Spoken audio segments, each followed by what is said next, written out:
വക്രദൃഷ്ടി തുടരുന്നു. 1000 പൂർണ്ണചന്ദ്രന്മാരെ കണ്ട് മാണി സാറിൻ്റെ 84ാം പിറന്നാൾ. പാർട്ടി ഒരു മുന്നണിയോടും കരുണ കാണിക്കാതെ ഒറ്റയ്ക്കാണ് നിൽക്കുന്നതെങ്കിലും കാരുണ്യ ദിനമായാണ് മാണി സാറിൻ്റെ ജന്മദിനം ആചരിച്ചത്.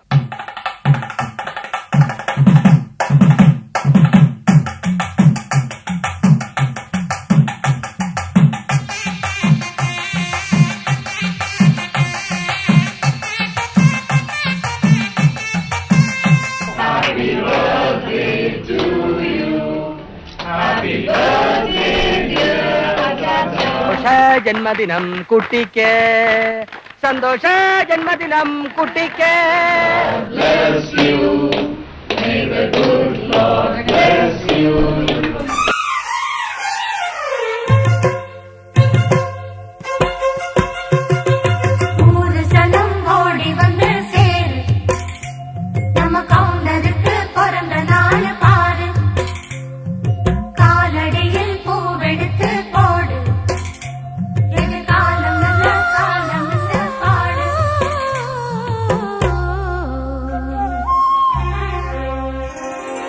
ആഘോഷമൊന്നുമില്ലല്ലോ.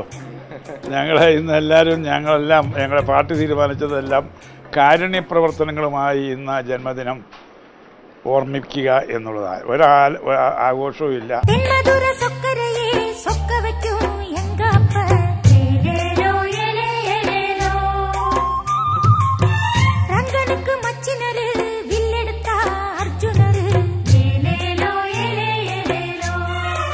പാർട്ടിയിലും രാഷ്ട്രീയത്തിലും പലരോടും കാരുണ്യം കാട്ടിയിട്ടില്ലെങ്കിലും കാരുണ്യം എന്ന ഒരു വാക്കില്ലാതെ മാണി സാറിൻ്റെ ജീവിത ചിത്രം പൂർണ്ണമാവില്ല.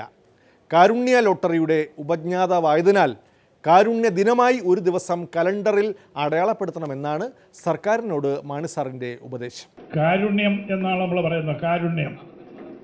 കാരുണ്യ ദിനം നമ്മൾ ഇന്ന് ആചരിക്കുകയായി. നമുക്ക് മദേഴ്സ് ഡേ ഉണ്ട്, ഫാദേഴ്സ് ഡേ ഉണ്ട്, അല്ലേ? ഹാർട്ട് ഡേ ഉണ്ട്, കിഡ്നി ഡേ ഉണ്ട്, പല ഡേ ഉണ്ട്. കാരുണ്യ ദിനം, അങ്ങനെ ഒരു ദിനം നമുക്ക് പ്രഖ്യാപിക്കണം. അതിന് ഗവൺമെന്റ് മുന്നോട്ട് വരണം.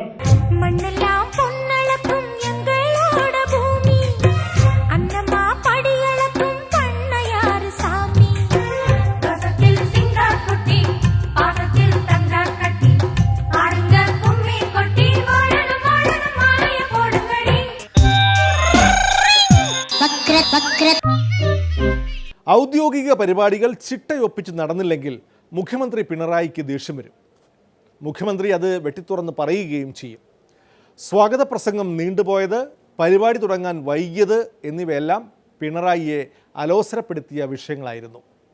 നോട്ടീസിൽ പേര് വച്ച പ്രകാരം പ്രസംഗിക്കാൻ വിളിക്കാത്തതിനാൽ ഒരു പ്രസിദ്ധീകരണ ഗ്രൂപ്പ് ചെന്നൈയിൽ നടത്തിയ പരിപാടിയിൽ നിന്ന് പിണറായി പ്രതിഷേധിച്ചിറങ്ങിപ്പോരുകയും ചെയ്തു.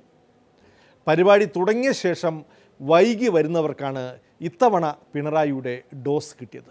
ഒരു ജില്ലാ കൗൺസിൽ വിദ്യാഭ്യാസ സ്ഥാപനങ്ങളുടെ നിലവാരം ഉയർത്താനുള്ള പ്രവർത്തനം ഏറ്റെടുത്തപ്പോൾ നടത്തിയ ഒരു കാര്യമാണ് ഞാൻ ചൂണ്ടിക്കാണിക്കുന്നത്. വലിയൊരു മാറ്റമാണ് ഇതിൻ്റെ ഭാഗമായിട്ടുണ്ടായത്. ഇനി വരുന്ന പ്രായമുള്ളവർ അവിടെ നിന്നോട്ടെ, സൈഡിൽ ഇരുന്ന കുട്ടികളെ മാറ്റണ്ട. വൈകി വന്നവർ അവിടെ നിൽക്കട്ടെ തൽക്കാലം.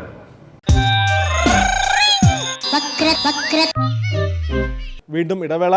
ജല്ലിക്കെട്ട് മോഡൽ സമരം കേരളത്തിലും.